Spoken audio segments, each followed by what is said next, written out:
শিল্পীর কখনো বয়স হয় না, শিল্পী শিল্পী। তবে হ্যাঁ, অবশ্যই সময়ের সাথে সাথে চরিত্রগুলো বয়স উপযোগী হলে সেটা দেখতে ভালো লাগে, ডিফারেন্ট গল্প হলে আলাদা কথা।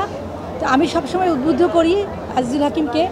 আমি তাকে খুব ইয়াং বয়সে যেমন বৃদ্ধ বয়সে অভিনয় করতে দেখেছি, এই তার পরিণত বয়সে এসেও তার অনেক লুকের কারণে অনেক ডিফারেন্ট ক্যারেক্টার সে করছে। এবং বিশেষ করে আসলে আমি এবার আজকের যে বাংলাদেশ অ্যাচিভার্স অ্যাওয়ার্ড 25th, এটা একটা বিশেষত্ব হচ্ছে এবার কিন্তু টোটালি ডিফারেন্ট। আমি এখানে জুরি ছিলাম এবং সে একজন শিল্পী, নমিনেটেড শিল্পী। তো এটা আমার কাছে একেবারে মানে ভীষণ রকমের ডিফারেন্ট একটা কিছু।